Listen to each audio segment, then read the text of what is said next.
All right, if you are in my class, we are working on mixed space practice number 8, and we're working on Thursday, right? So we're working on multiplying and dividing fractions, okay? As you're watching this video, you are going to want to pause it at certain times. So instead of just copying answers, you are attempting things on your own. That's how you're going to get better, is if you try things on your own, okay? So it's going to be up to you to make sure you're pausing the video and making sure you're trying things. So first one we're going to take care of is 3/4 times 8/9. I'm going to show you this 2 different ways, okay? First way is when you multiply fractions, you just go straight across. 3 times 4, sorry, I said that wrong. 3 times 8 is 24. 4 times 9 is 36, okay? So 3/4 times 8/9 is 24/36. But again, we're working on all pieces of fractions. So this is not in simplest terms. That means there's something that can go into 24 that can go into 36 evenly other than 1, okay? Right? You might see that 2 goes into here. And there's other things, but I'll do 2 because I'm going to guess that's what most of you are going to see. 24 divided by 2 is 12. 36 divided by 2 is 18, right? So if you need to do some long division to work that out, you can. 2 goes into 3 once. 2 goes into 16 8 times, and that's where I got 18. Okay, 12/8 is not in simplest form yet. Okay, so maybe you see 2 goes in there again. And again, you might be reducing this differently, and that's okay. I'm using the smaller numbers because that tends to be what students see. 12 divided by 2 is 6. 18 divided by 2 is 9. Still not in simplest terms. 3 can go into both of those numbers. 6 divided by 3 is 2. 9 divided by 3 is 3. So this simplifies down into 2/3. Okay? So you could have, when we were on the 24/36, you could have divided and reduced by 12, and that would have brought you to 2/3 as well. Just would have brought you a little bit faster. So if you can find the greatest common factor between those two, it's going to reduce your fraction earlier. So I told you I was going to show you this problem 2 different ways. So I'm going to take 3/4 times 8/9. I like to reduce mine before I multiply, right? This one up here, we multiplied and then reduced, and that worked, okay? What that's saying is I'm going to look at these numbers diagonally. What do 3 and 9 have in common? Well, 3 can go into both of those. So I'm going to cross off this 3. 3 goes into 3 once, and that becomes a 1. 3 goes into 9 3 times, okay? I'm going to look at the 4 and the 8. Ooh, 4 can go into both of those numbers. 4 can go into 4 once. That's a 1. 4 can go into 8 twice.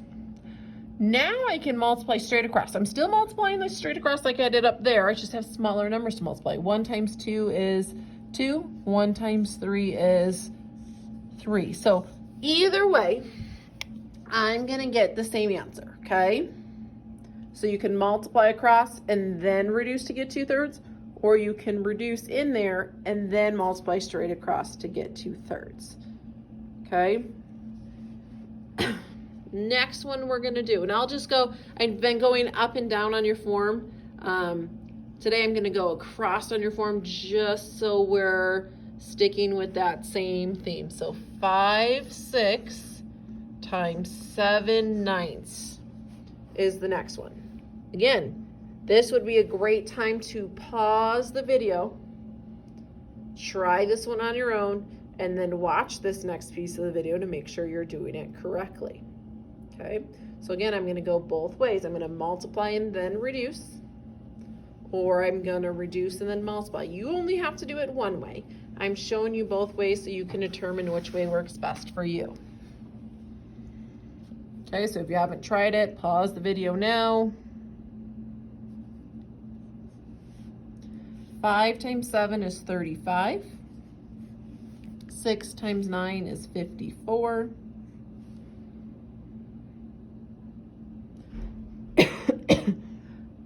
Now we're looking to see if anything can go into this, and nothing can go into this, right? And the other way I can check, 5 and 9 don't have anything that can go into each other evenly. 6 and 7 don't have anything to go into each other evenly. You can check this. 5 and 6 is reduced, 7 and 9. So this actually I'm only going to do one way. That's the answer. That's reduced, 35 over 54. Okay, let me get the next one. So again, I'm going across today so we can hit all the multiplication together first.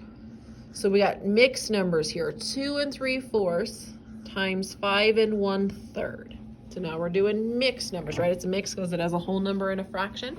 Before you can multiply these, we have to change these to improper fractions.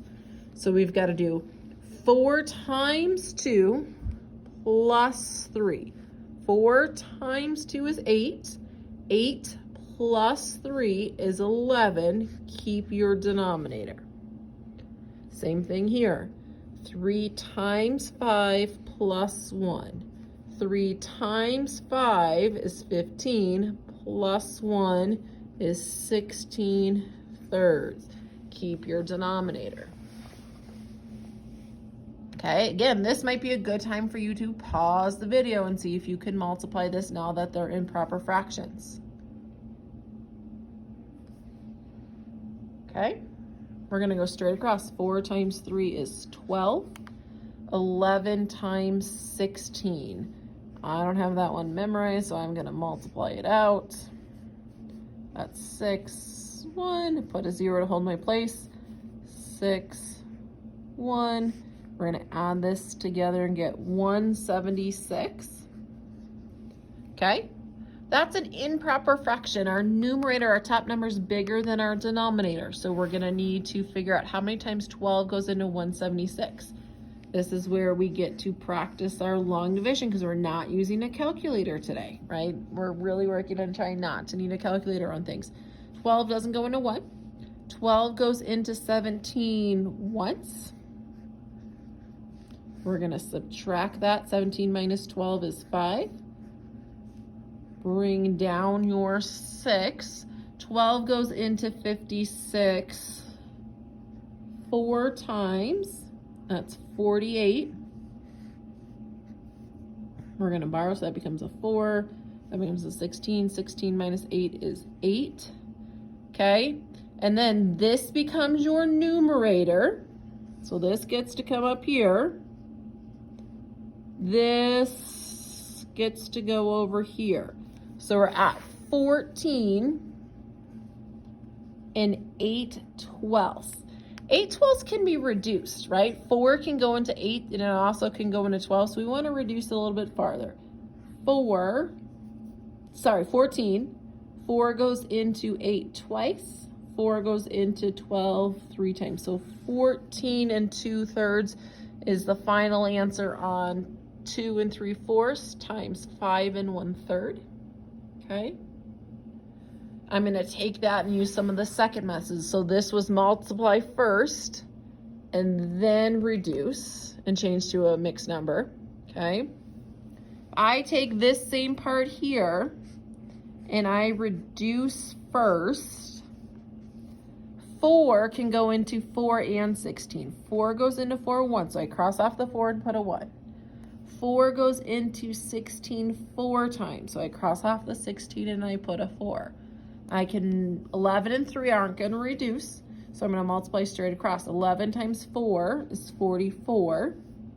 1 times 3 is 3, right? We have an improper fraction here, so we still are going to have to do long division, but it may be less intimidating to do 44 divided by 3 than 176 by 12. So again, either method works. So 44, the numerator goes on the inside of your division, 3 on the outside. 3 goes into 4 once. 3 goes into 14 twice with 2 left over. This becomes your numerator. This stays your denominator. So 3 went into 14